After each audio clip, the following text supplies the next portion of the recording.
Desgraciadamente ahorita la clase se partió, entonces cuando sube el video a YouTube va a haber la parte 1 y la parte 2, ¿no? Entonces ahí nada más lo checa, pero bueno, nada más eso pasó porque me desconecté del internet.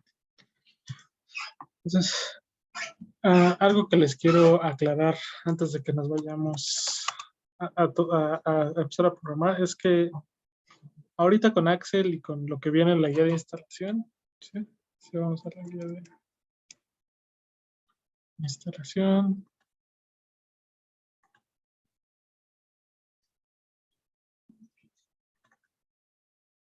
Se ve más o menos así.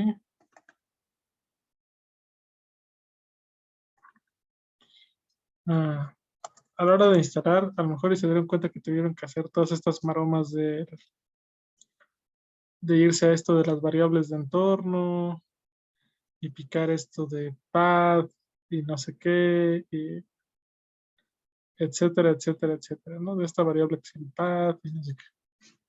Entonces, les voy a explicar rápidamente qué es eso. Entonces, ya vimos que aquí en la terminal puedes escribo programas y correr, ¿no? Por ejemplo, un programa que pueden correr si están en Windows es que pueden poner Explorer y les abre un explorador de Windows. ¿No? O sea, por ejemplo, pueden poner, se pueden cambiarse una carpeta como la clase de Aldo y Aldo, ajá. Aldo, creo que no estás compartiendo. Ajá, sí.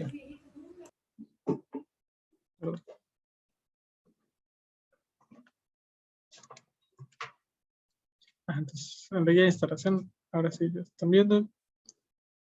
Les había compartido esto de las variables, los mandé a editar esto del pad y bla, bla, bla, ¿no? Tuvieron que hacer toda esta monserga porque se los dije, ¿no? Pero ¿para qué lo hicieron? Les digo, en el explorador de Windows, si presionan Explorer, por ejemplo, Explorer Enter, les puede abrir un explorador, ¿no? De archivos normal. Y lo pueden abrir inclusive en la carpeta donde están, ¿no? Si están en clase Aldo, en la carpeta con un nombre ridículamente largo, si hacen igual Explorer, punto, les abre un explorador en esa carpeta, ¿no?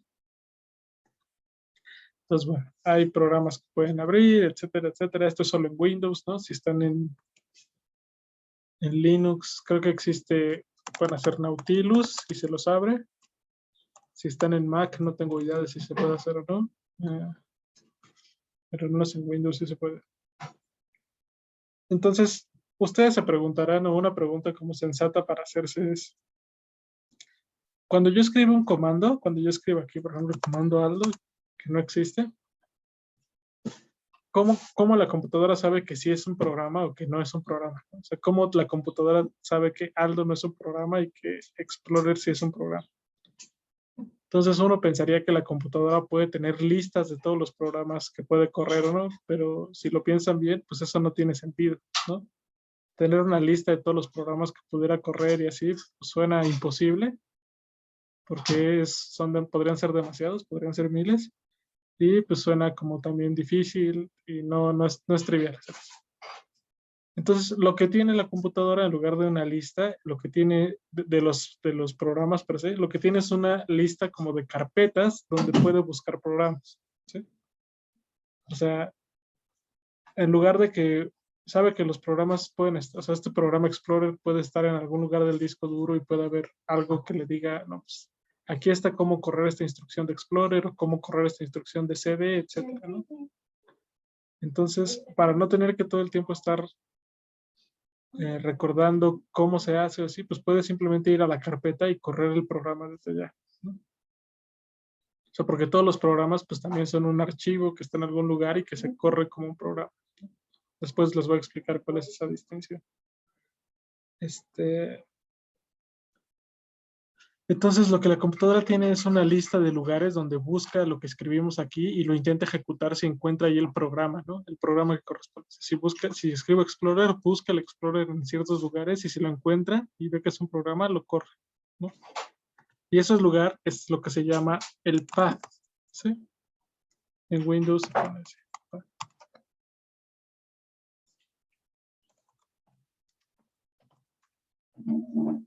Entonces, el path es básicamente la lista de carpetas donde están todos los posibles, donde pueden estar los programas que pueden correr desde la terminal.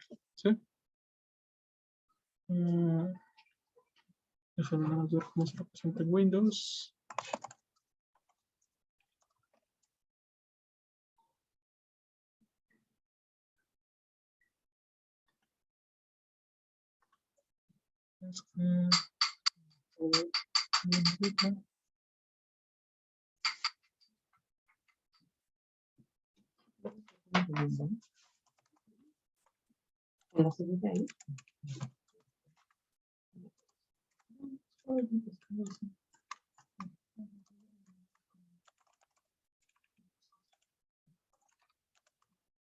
Ahí está, ¿no? Entonces hacen así, echo, en bus.path, les aparece todo esto, ¿no? Toda esta monserga que son, se dan cuenta, una lista de direcciones, ¿no? Esta es una dirección, luego esta otra, etcétera, etcétera. Entonces, todos estos son los lugares donde ustedes, cuando escriben un programa, busca ahí si existe tal programa y lo ejecute. ¿Sí? Son un montón porque pues, hay un montón de programas para buscar, ¿no? En Mac o en Linux, ustedes igual se hacen echo, esos path, les aparece igual toda esta monserga de cosas sobre dónde buscan las carpetas antes de correr.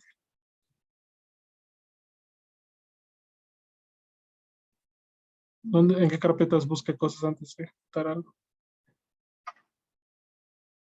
Sí, todos pueden hacer esto, ya lo intentaron.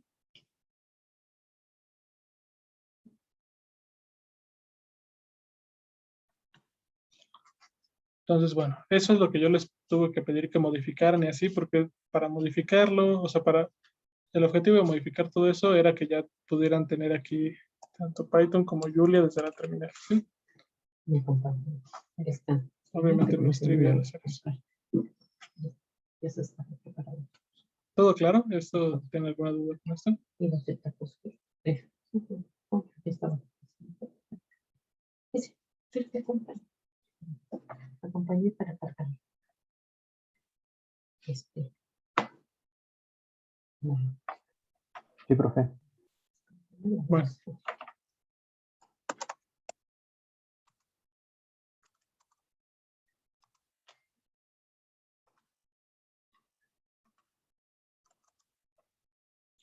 Entonces, bueno, ya espero que todos hayan creado una carpeta para el curso. Espero que la tengan por ahí abierta.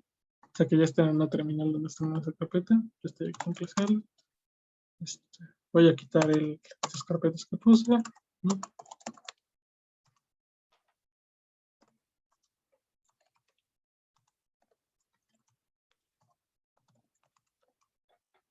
Y bueno, ya no tengo nada. Entonces vamos a empezar ahora sí ya a utilizar los intérpretes de los lenguajes, ¿no? Entonces voy a abrir aquí Python.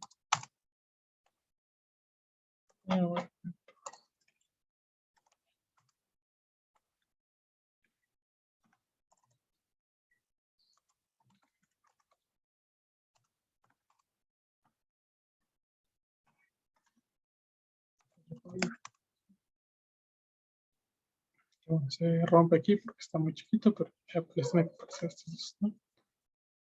Entonces, ya todos están aquí. Hay alguien que tenga problema para estar aquí.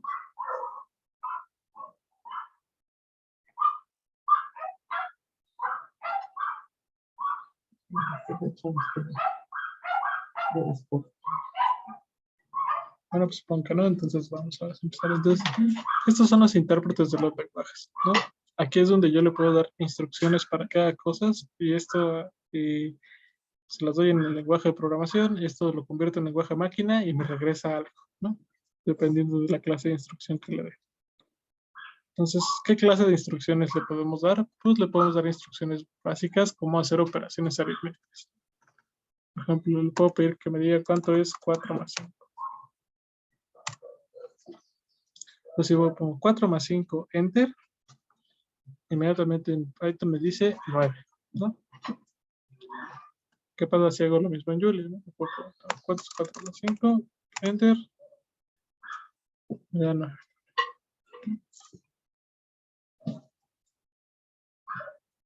¿Qué pasa si le doy enter sin darle nada? Pues no se queja, no me regresa nada. Y aquí está. No se queja, no. Puedo preguntarle, por ejemplo, bueno, además de sumas, puedo hacer otras clase de operaciones básicas, ¿no? Puedo hacer, por ejemplo, 4 menos 5, ¿no? A mí se lo 4, 5 es menos.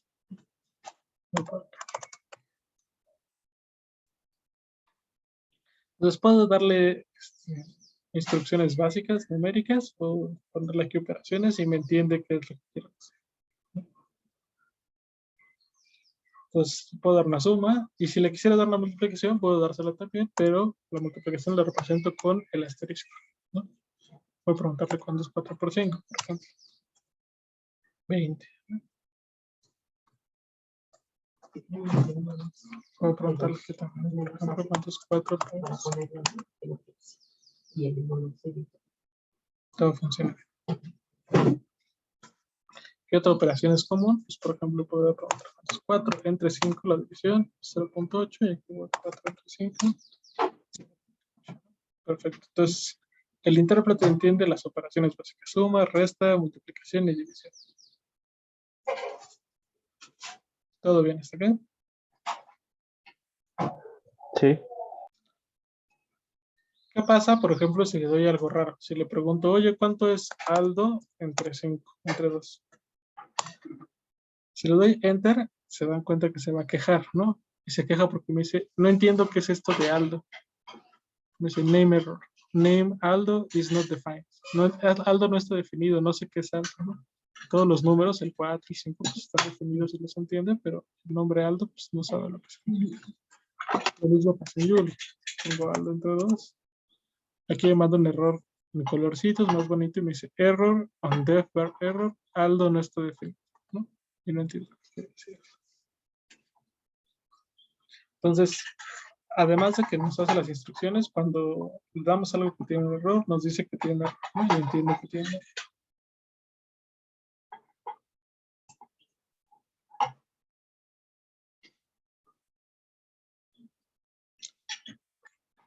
¿Qué pasa, por ejemplo, si yo quiero hacer ahora una instrucción mucho más, una operación aritmética, pero más grande, ¿no? O sea, aquí hice operaciones con 2 números, pero ¿qué pasa si quiero hacer, por ejemplo, el famosísimo 2 por 4 menos 5, ¿no? ¿Qué creen que entiende la computadora si yo le pido hacer 2 por 4 menos 5? Que va a ser 4 menos 5 primero, o sea, menos 1, y luego por 2 menos 2, o va a ser 2 por 4, que es 8, menos 5, que es 3. ¿Qué creen que va a pasar?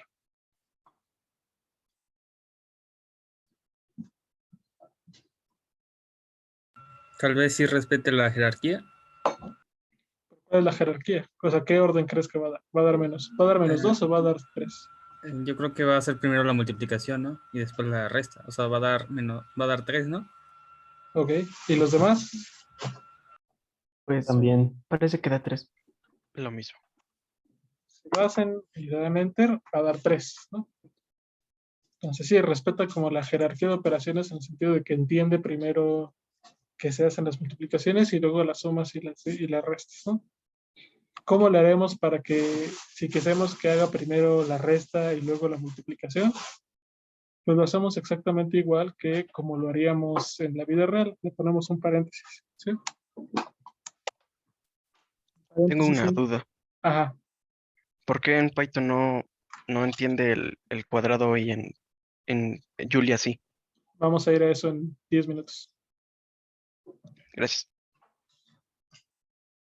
Si le ponemos el paréntesis, entiende cómo se cambia la jerarquía, ¿no? Entiende, el paréntesis me dice, haz primero esto y luego haz lo otro, ¿no? Pasa exactamente lo mismo.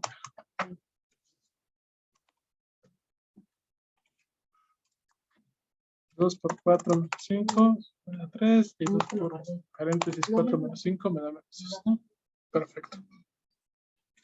Entonces, lo que sigue después de las operaciones, digamos, de multiplicación y división, son la exponenciación, ¿no? Entonces, normalmente la exponenciación se denota con el acento circunflejo, ¿no? Busquen en su computadora cómo ponerlo, normalmente es Shift más algún número. Bueno, si ponemos, por ejemplo, 5 al cuadrado, le da 25, ¿no? ¿Qué pasa si en Python yo pongo 5 al cuadrado? Con el acento circunflejo. Me da 7. Y eso es claramente falso, ¿no? 5 al cuadrado no es 7.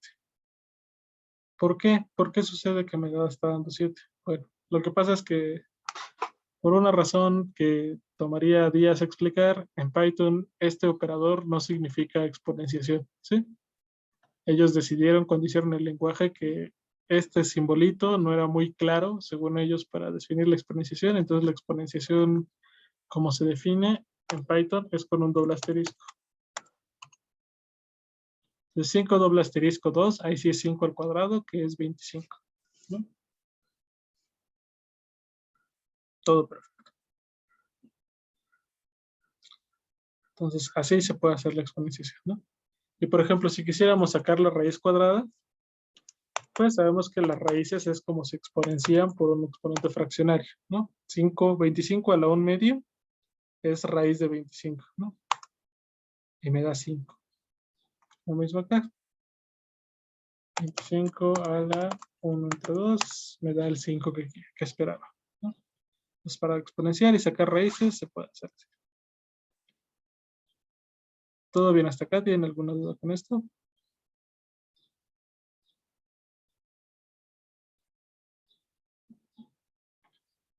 Y bueno, igual se respeta también la jerarquía de operaciones con la exponenciación, ¿sí? Si es en 3 por 4 al cuadrado, no, esto pues sería, si hacemos primero el 3 por 4, sería 12 al cuadrado, 144, o al revés sería 4 al cuadrado, 16 por 3, 48.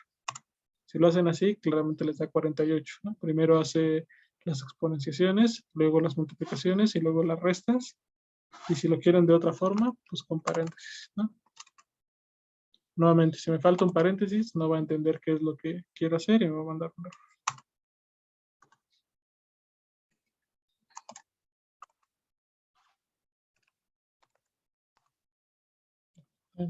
Por otra cosa.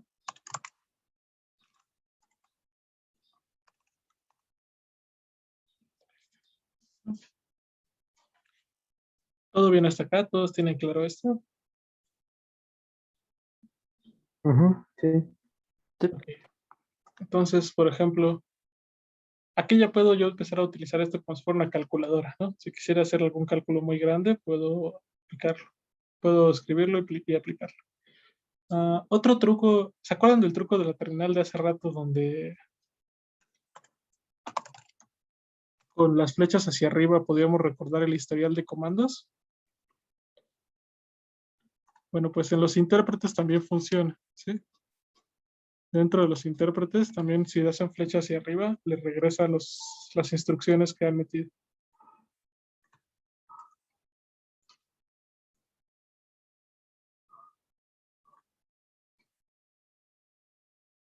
Entonces también lo pueden utilizar para hacer cosas por ahí. ¿Se acuerdan que habíamos platicado de los tipos, no? Que todo el tiempo teníamos objetos en la computadora, tenían que ser de algún tipo, ¿no? Enteros, flotantes, etc. En Python, si ustedes escriben type, por ejemplo, ¿cuál es el tipo del 3? Les dice class int, lo que quiere decir que el 3 es un objeto de tipo int, ¿no? Entero. Yo le pongo la función type of igual del 3. Dice que es un int 64, ¿no? Que es más preciso y le dice es un entero y además es un entero de 64 bits. Entonces así pueden saber también, por ejemplo, cuáles son los tipos de las cosas que hay por ahí.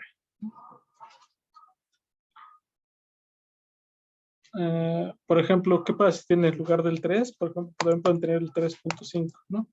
Pueden operar los números con partes decimales, ¿no? 3.5 por 2, 3.5 por 2, lo que sea, ¿no? Y les va a ir dando numerotes, etcétera, etcétera. Entonces, esta cosa pues, también tiene un tipo, ¿no? ¿Qué tipo es? Este ya es algo que le llama float, ¿no? Es un flotante. Entonces, los flotantes, que son este sistema numérico extraño que vimos que existe en la computadora para representar fracciones. Y pues aquí igual existe el 3.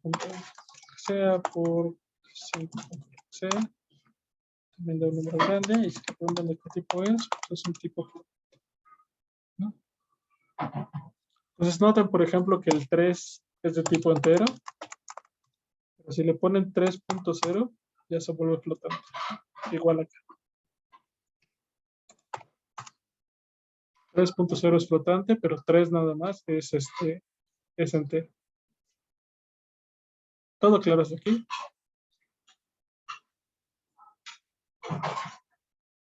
Sí, todo claro.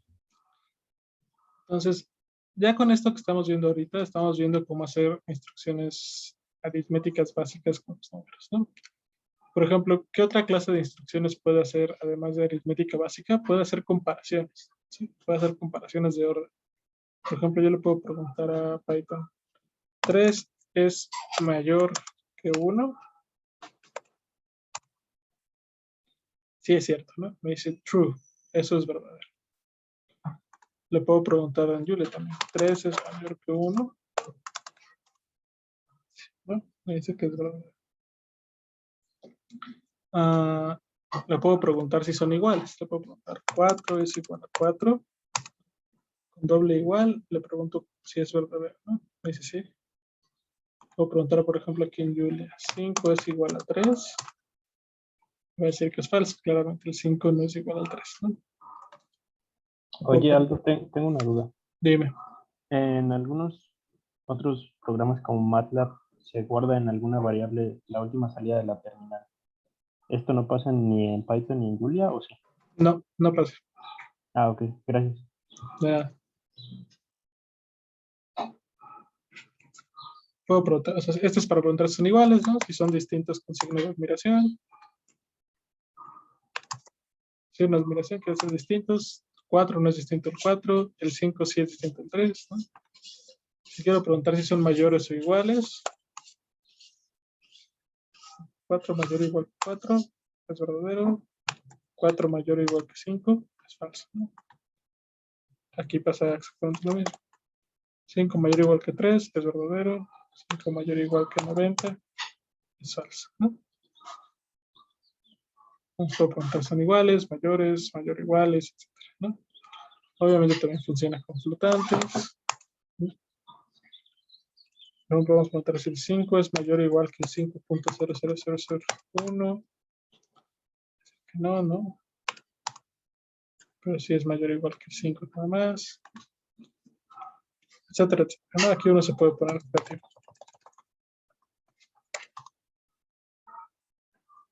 Por ejemplo, aquí se ve que hay un error, ¿no? Le pregunto, 4 es mayor o igual que el 4.00001 y me dice que es verdadero.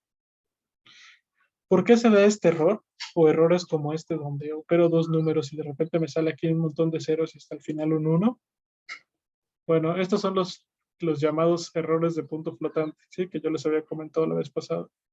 La representación de este número en la compu no es exacta. Entonces es muy probable que el sistema decimal no pueda representar de forma completa este número y a la hora que lo representa, corte este pedazo. O lo represente con un número aproximado a él, ¿no? Entonces, como no lo representa exactamente con todo, este pedazo se corta y este ya no resulta menor, ya no se vuelve falso esto, ¿no? Ya se vuelve verdadero que es mayor o igual que esto, porque seguramente lo representa con 4. ¿Sí? No sé si en Julia también pasa eso, pero también, ¿no? Entonces, esos son los errores, por ejemplo, del punto flotante. ¿Todo claro hasta aquí?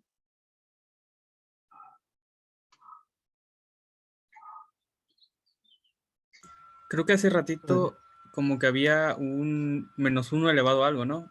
Que era como un imaginario, entonces creo que no lo operó. O sea, imaginarios no opera, ¿verdad? O sea, si hacemos, por ejemplo, -1 a la 1/2, Python sí lo opera.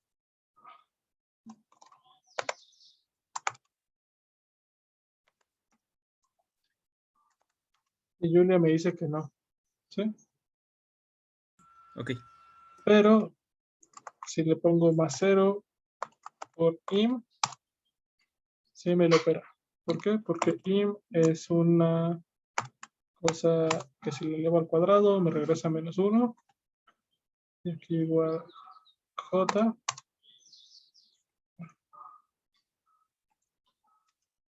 1j, si lo elevo al cuadrado, Me regresa -1 también. ¿Qué es esta cosa de aquí? Esto es un complejo. Y este de acá también. Es un complejo. Nosotros no vamos a usar esto ni lo vamos a ver, pero si les interesa por alguna razón operar complejos, pueden también hacer aquí aritmética con complejos. Ok, gracias. Sí, de nada. ¿Qué más? Bueno, pues si se dan cuenta, una pregunta que igual sería sensata es si esto que está aquí, que me regresa true, por ejemplo, tiene algún tipo, ¿no? Sí, esto claramente son los objetos de tipo booleano, ¿no? Estos son booleanos, ¿no? Le pregunto cuál es el type of bool. Pregunto a Python también cuál es el tipo de preguntarme si 4 es igual a 3. Eso es un booleano, ¿sí? También está en una clase bool. ¿Qué puedo hacer yo con los booleanos? Pues también puedo operarlos, ¿no? Por ejemplo, puedo preguntarme si 4 es igual a 3 y 4 es igual a 4 es mayor que 3, ¿no? Entonces, esto me regresa falso. ¿Por qué? Porque este de acá es verdadero y este de acá es falso, ¿no? Si me preguntara 4 es igual a 4, este es verdadero y su conjunción de i es verdadero. Si me pregunto, por ejemplo, ahora si 4 es igual a 3 o 4 es mayor o igual que 3, responde que es verdadero, ¿no? Porque este es falso, pero este es verdadero y con que uno sea verdadero, ambos son verdaderos. Si ahora le pregunto si 4 es menor que 3 o 4 es igual a 3, ahora va a ser falso porque ambos son falsos, ¿no? Ahora en Julia puedo hacer lo mismo, pero aquí va a ser mucho más feo, ¿no? 4 igual a 4. Y en lugar de and, le puedo preguntar, le pongo doble signo de admiración, ¿no? Esto es verdadero, ¿no? ¿Por qué? Pues porque ambos son verdaderos. Le pregunto 4 igual a 3, nuevamente es falso. Y para representar el O, le ponemos doble barrita. La barrita, igual es un misterio donde está en su teclado.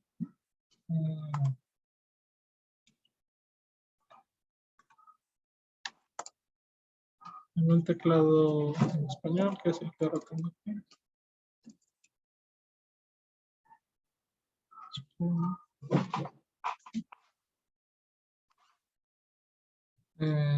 Les debe de aparecer en algún lugar, no sé dónde les aparezca a ustedes, búsquenlo por favor, pero deben de poder utilizar la barrita.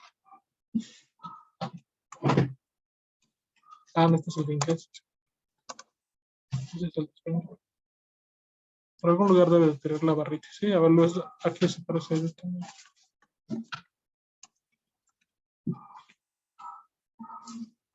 ¿Todo claro?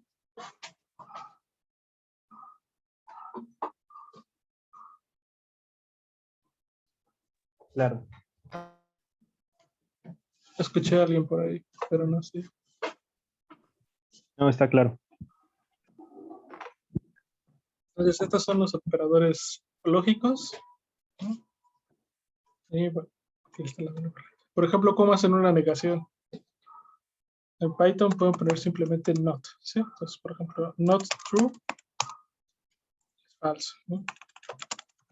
Falso es verdadero.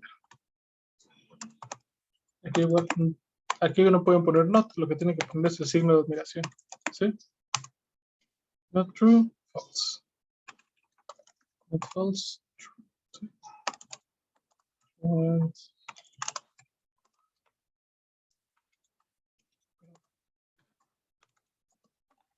falso es falso, etcétera, etcétera, ¿no? Aquí se pueden divertir. Entonces, esos son los operadores lógicos, ¿no? Y si pone una paradoja, ¿qué hace? Como que una paradoja.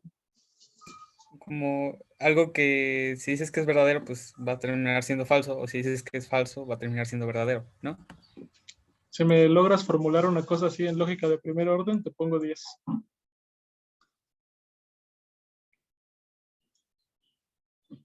Pero, pues no importa. O sea, por ejemplo, podemos tener el tercero excluido, ¿no? Pues más una paradoja, si quieres, puedes verla así, ¿no? Verdadero y falso. o verdadero y no verdadero, siempre va a ser falso, ¿no? Por ejemplo, verdadero o no verdadero, siempre va a ser verdadero. Siempre se cumple A o no A, siempre se cumple.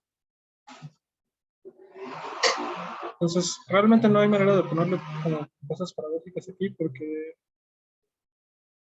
pues todo tiene que tener un valor de verdad, entonces se deduce, no hay manera de hacer una paradoja así o hacer un enunciado contradictorio, ¿no? O sea, todo el tiempo estás trabajando con valores verdaderos o falsos y si en algún momento agarra algo que es falso, lo va a propagar y lo va a calcular como si fuera de esa forma. ¿Sí me explico? Sí, siempre le agrega un valor, digamos, aunque... Ajá, entonces lo calcula ya. La mayoría de las cosas como paradójicas dependen de cosas como metamatemáticas o dependen de enunciados que no se pueden transformar en cosas de lógica de primero.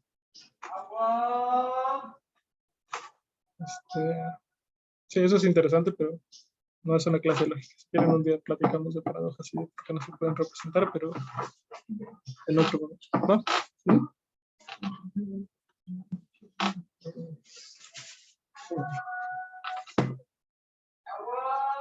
Nadie tiene ninguna duda de lo que hemos visto hasta ahorita.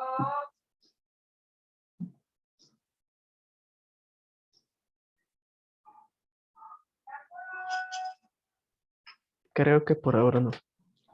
Ok, entonces ya vimos que podemos hacer un montón de cosas en el intérprete, ¿no? Podemos hacer operaciones aritméticas, podemos hacer comparaciones, ¿no? ¿Qué otra cosa podemos hacer? Podemos, por ejemplo, declarar variables, ¿no? ¿A qué me refiero con esto de declarar variables? Imagínense que yo quiero trabajar con la raíz de 15, ¿no? Ok, esto es la raíz de 15, ¿no? ¿Qué es este número? Entonces yo voy a hacer la raíz de 15 por 3, ¿no? 3 por la raíz de 15 más 2, más 3, lo que sea, y luego voy a hacer igual otro así, ¿no? Bla, bla. Entonces se empieza a volver muy tardado, o se empieza a volver medio innecesario todo el tiempo utilizar tener que volver a escribir la raíz de 15, ¿no? Si es un número que voy a utilizar muchas veces, pues no veo por qué tendría que estarlo escribiendo tantos. Entonces lo que podemos hacer es, en lugar de estarlo escribiendo, asignárselo a una variable para representarlo, ¿sí? ¿Y eso cómo se hace? Se hace así. Voy a ponerlo, por ejemplo, R igual a 15 a la 1. Entonces, ¿qué quiere decir esa sintaxis? Esa sintaxis quiere decir a este símbolo que está aquí, a la izquierda del igual, asígnale lo que está aquí a la derecha de esto. ¿Sí? Entonces, esto que está aquí solo es una variable, solo es una cosa abstracta para representar algo por ahí. Y esto que está acá es algo concreto. Entonces, a esta cosa abstracta, asígnale esto de acá.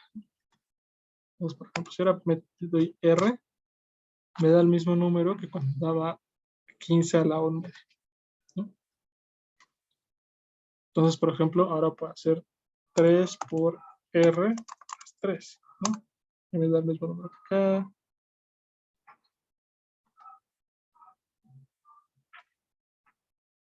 Puedo hacer igual.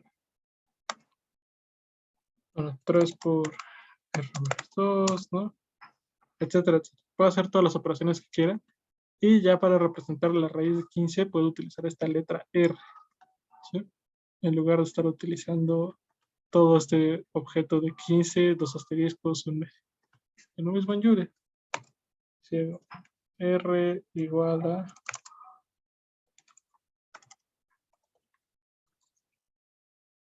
que no es con doble asterisco, sino es con cuña, no con el circunflejo, ya pasa, ¿no? 3 por R, ¿no? ¿Quién es R? Y esto, ¿no? Si explícitamente quiero preguntarle que quién es R, lo puedo poner aquí, print R, y me lo va a dar, ¿sí? Voy a ponerle aquí print ln R y me lo imprimo.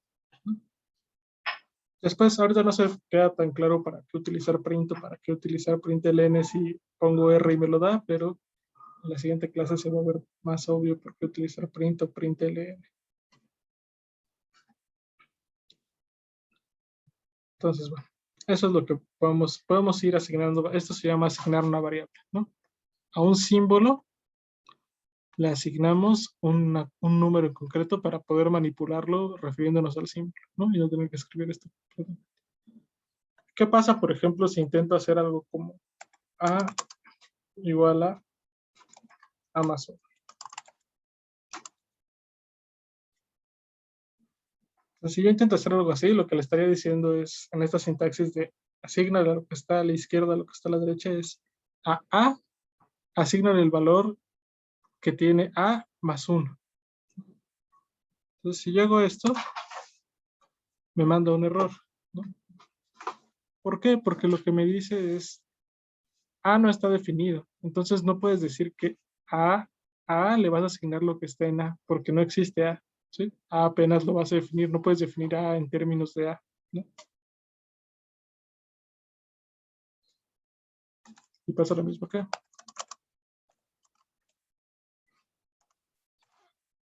Si yo intento hacer esto, falla. Pero, ¿qué pasa si intento hacer, por ejemplo, R igual a R más 1? Esto no va a fallar, ¿sí? Y si se dan cuenta, ahora R sí me lo aumentó en 1.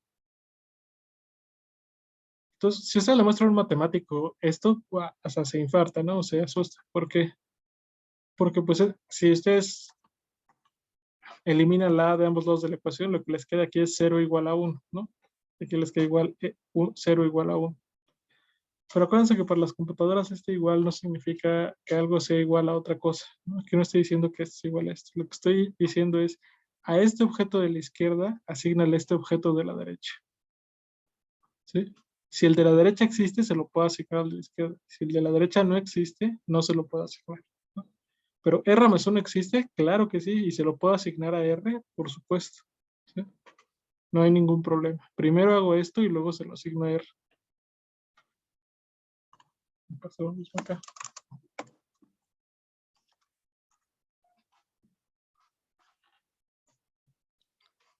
¿Sí les queda claro esta sintaxis o esta onda de cómo se asignan las variables?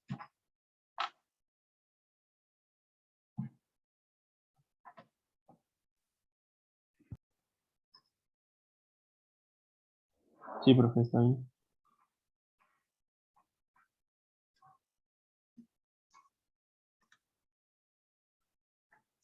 Bueno, entonces, ¿qué clase de cosas pueden ser nombre de variable? Por ejemplo, puedo poner una variable que se llame Aldo Sayeg, ¿no? Igual a 123. Perfecto. Nuevamente, si aquí intento poner un espacio, no se puede, ¿sí? Me va a mandar un error de que no entiende la sintaxis.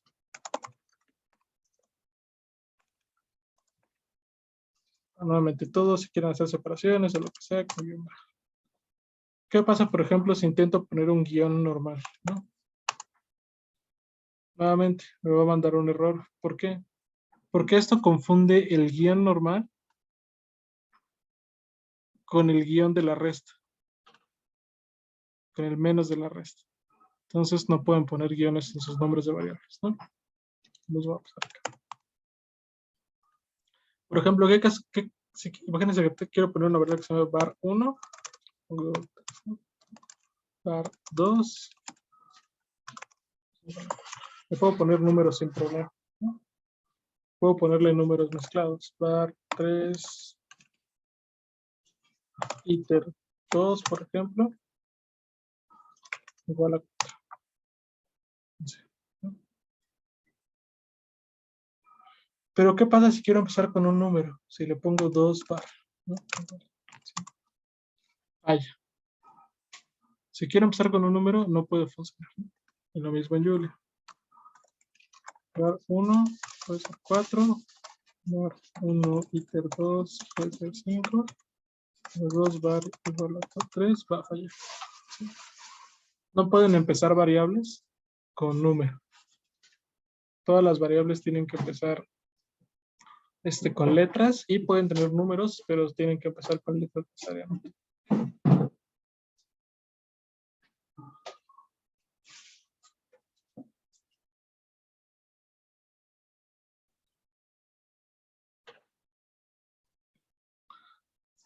Y pues muchos otros, todo lo que sea un símbolo todo lo que sea un símbolo del sistema, pues no lo van a poder meter, ¿no? No pueden meter print, bueno, no pueden meter, por ejemplo, true igual a 4, ¿no? Bueno, aquí sí pueden porque el true en Python es con mayúscula. True igual a 4, no lo pueden poner, ¿no? True igual a 4, tampoco se puede poner. Print igual a 123. Aquí sí se puede, qué terrible. Pero aquí tampoco se puede. Ahí no se puede, ¿no? Python sí se puede porque Python apesta, pero en Julia no se puede, ¿no? Y no se debería poner. Entonces,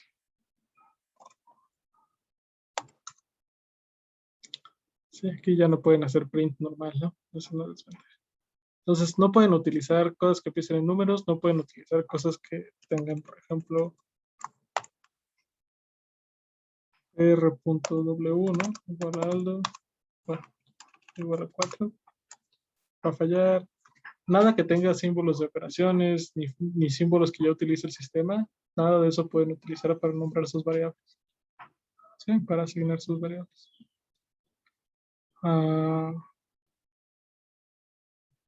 ¿Qué más? Pues sí, eso es lo único que se me ocurre por ahora que enseñar sobre las variables. ¿Todo bien hasta acá?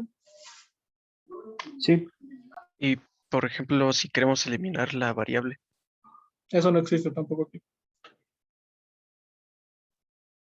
o sea que si asignamos, por ejemplo, a R el valor de 1, ya se va a quedar así hasta que lo cerremos o algo así. Pues hasta que lo cierran o hasta que lo reasignen. Ok, gracias.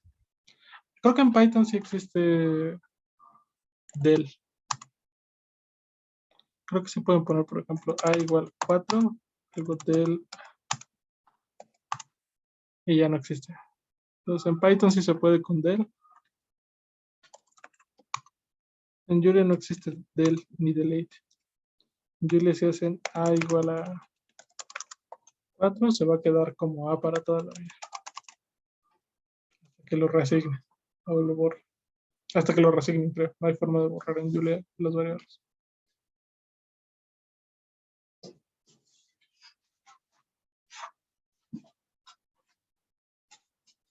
¿Todo chido?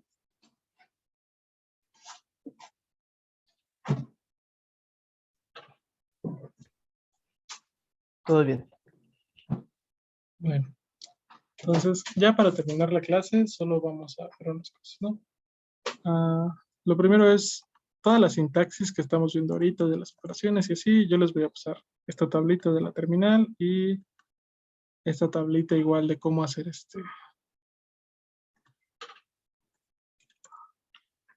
de cómo hacer código y de cómo imprimir cosas, los tipos de datos, cómo leer datos, cómo imprimir, cómo hacer operaciones y así. No se preocupen, no se preocupen por aprendérselo todo.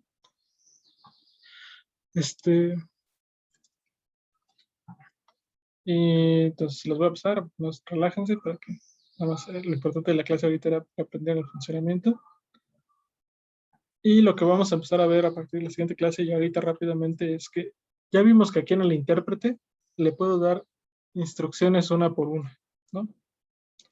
Entonces, aunque aquí le puedo dar instrucciones una por una, se ve que los programas que valgan la pena, o sea, algo importante o interesante de hacer, van a ser pues muchas instrucciones, ¿no? Y pues si son muchas, no va a tener mucho sentido estarle dando una por una en el intérprete, ¿no? Darle una y luego otra y luego otra y luego otra y estar dando enter, ¿no? O sea, si son 100 va a ser muy tardado. Y nuevamente aquí en el intérprete no puedo guardar ni nada, ¿no? O sea, si le pongo las 100 instrucciones y le doy enter, pero las quería guardar, pues no se guardaron.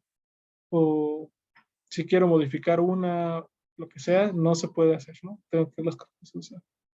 Entonces, para poder darle un montón de instrucciones de jalón y que las corra, y para poder también pues, moverlas, editarlas, guardarlas, cambiarles cosas, lo que vamos a hacer es no abrir el intérprete y darle cosas ahí línea por línea, ¿sí? Sino desde afuera del intérprete, vamos a pasarle un archivo de texto que tenga las instrucciones línea por línea, ¿sí? Y para eso tienen que tener ustedes instalado Visual Studio Code. Entonces, ábranlo por ahí por su compu si lo tienen instalado. Les voy a aparecer una ventanita así.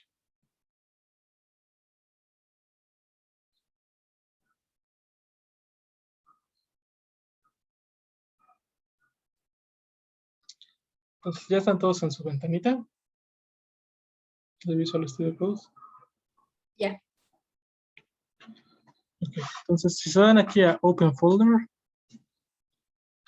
pueden buscar, pueden abrir una carpeta, ¿no? Entonces, por ejemplo, yo voy a abrir esta carpeta de clase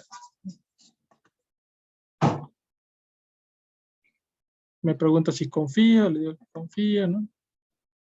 Me sigue apareciendo esta ventanita, pues la puedo cerrar. Entonces, Visual Studio Code es un editor de texto como Word, pero enfocado en programación, ¿sí? Porque vamos a ver que los editores que están enfocados en programación tienen, o en escribir código, pues tienen varias funciones más útiles para código que los editores normales, ¿no? Y pues vamos a ver que también tiene otras cosas, ¿no? Entonces, aquí en este botoncito pueden buscar extensiones que les permiten que su lenguaje, su editor, que es solo para escribir, aquí solo vamos a escribir programas, aquí no hay intérprete, no hay nada que nos lo haga correr, solo es para escribir, ¿no? Aquí pueden buscar una extensión, por ejemplo, existe de Julia, existe una extensión de Python también, que lo que les permite hacer o lo que les da es soporte para esos lenguajes, soporte para escribir nada más. Y ahorita vamos a ver a qué se refiere con eso. Entonces, bueno, mátanse las extensiones, ¿no? Instálenlo de tarea. Y mientras aquí si se van a esta ventanita de aquí, que es un explorador de archivos, les aparece la carpeta, ¿no? Les aparece aquí esto de Open Editors, Outline, lo que sea. Pero esta es su carpeta, ¿no? De clase alta. Entonces mi carpeta está vacía, por eso no aparece nada. Y si le presiono aquí, aparece esto que es que crea un archivo nuevo, ¿no? Entonces voy a crear aquí un archivo que se llama primer programa. Mi primer programa, enter, y me aparece esta cosa, ¿no? Entonces me aparece un número 1 y el cursor ahí puntero. Y aquí yo ya puedo escribir, yo ya puedo poner.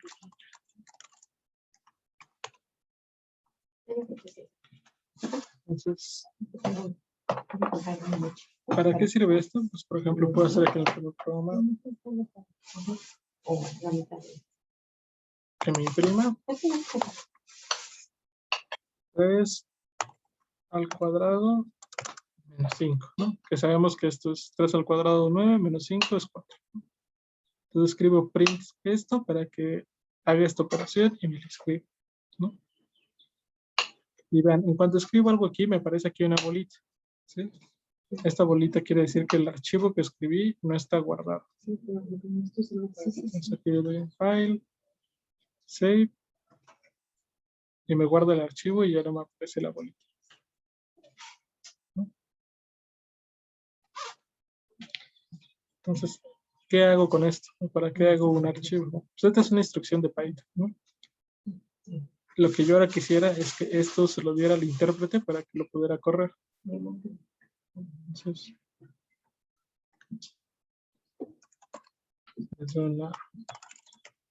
voy a PowerShell o a la terminal en que esté y me voy aquí a mi carpeta, ¿no? De clase algo.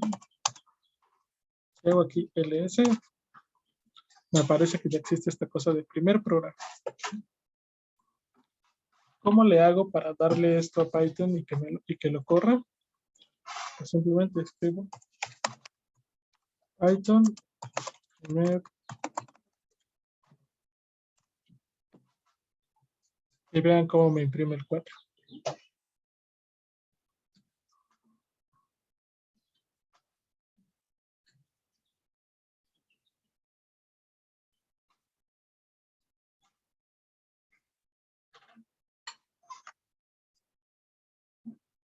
Ajá, díganme. Pues está mal, ¿no, profe? ¿Por qué? Porque debió haber dicho hola mundo. Es nuestro primer programa. No, pues eso, ahorita vamos a hacer esto nada más en caliente y la siguiente clase lo vamos a ver bien. No, solo era chiste, profe. Ah, bueno, está bien. Porque Sí, sí. O sea, por eso solo vamos a hacer esto a medias, porque si seguimos por o sea, no lo hagan ustedes, porque si siguen este camino van a tener mala suerte de por vida, ¿no? Entonces, nada más esto era para ejemplificar. Vamos a ver ya la siguiente clase bien cómo hacer esto de los primeros programas, ¿no?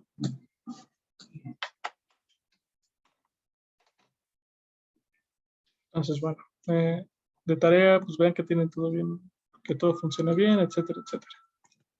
Nos vemos la siguiente clase. ¿Alguien tiene alguna duda antes de que nos vayamos? ¿Alguien tiene alguna duda sobre lo visto hoy?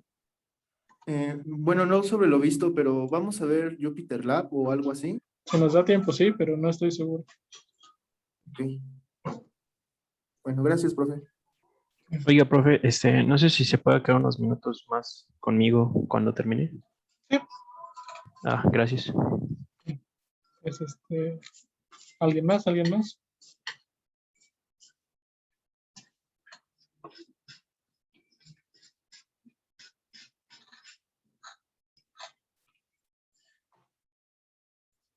Creo que no. Muchas gracias, profe. Bueno, pues nos vemos, entonces cuídense mucho y me quedo con su compañero que me había pedido que nos viéramos. Háganse, por favor, buen día, pásenle bien. Gracias, cuídense hasta mucho. luego. Hasta luego, profe.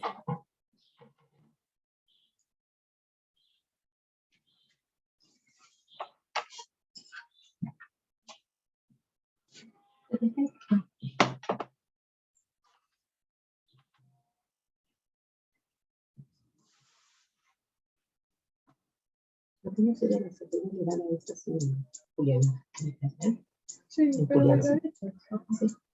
sí. A ver, creo que ya nos quedamos tú y yo, Luis. Sí, Espera, déjame parar la grabación. claro.